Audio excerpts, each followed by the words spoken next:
तालुका कृषीच्या दृष्टीने एक ऐतिहासिक आणि मोठ्या प्रमाणात उत्साह निर्माण करण्याचं काम सुभाष भाऊ जाधव यांच्या सभापती पदाच्या निवडीच्या निमित्ताने संपन्न झालेली आहे। ही चाणक्य नीती आहे का? तर कार्यकर्ते आणि नेत्यांच्या नियोजनाचं यश हे सुभाष भाऊंच्या रूपाने मावळ तालुका भारतीय जनता पक्षाने दाखवून दिलेले आहे। काय सांगणार? मावळामध्ये आत्ताच नुकतीच निवडणूक झाली, तिथं 15ही जागा ज्या राष्ट्रवादीच्या आल्या, पंचायत समिती असेल किंवा नगर परिषद असेल, सर्व ठिकाणी राष्ट्रवादीने बाजी मारली आहे।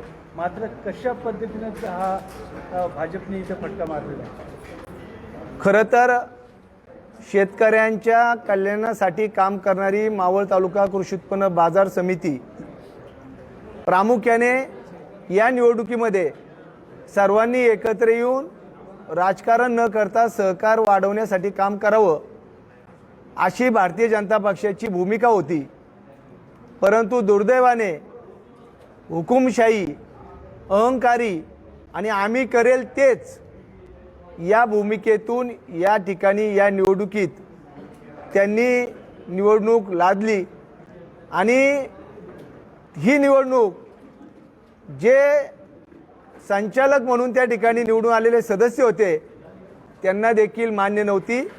त्यांनी सुभाष भाऊंच्या रूपाने त्यांच्या मनातल्या भावना या ठिकाणी दाखवून दिलेल्या आहेत। हे चित्र मावळ तालुक्याने पाहिलं। त्यांच्या मनातील भावना त्यांनी व्यक्त केलेल्या आहेत मतदानातून असं आपण सांगताय। मात्र या ठिकाणी मतांचा बाजार झाला, काही प्रमाणात घोडेबाजार करण्यात आल्याचा आरोप झालेला आहे। जी मेहनत तुमच्या कार्यकर्त्यांनी घेतली ती अर्थकारणासाठी होती का? याबद्दल तुम्ही काय प्रत्युत्तर कराल? सगळ्यात महत्त्वाचं, तालुक्यात अर्थकारण कोण करतंय? पराभव झाल्यानंतर आता खापर कुणावर फोडायचं ते या निमित्ताने आता मग घोडेबाजार झाला, अर्थकारण झालं सांगायचं।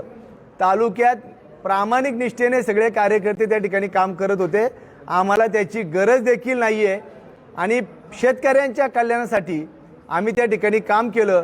आता विरोधकांचं कामच आहे की आता सत्ता हातातून गेलेली आहे, एवढं मोठं बहुमत असताना जर सत्ता मिळत नसेल तर याच्यापेक्षा मावळ तालुक्यातल्या राष्ट्रवादीचं दुर्दैव काय असू शकतं हे या निवडणुकीच्या माध्यमातून पाहायला मिळालं।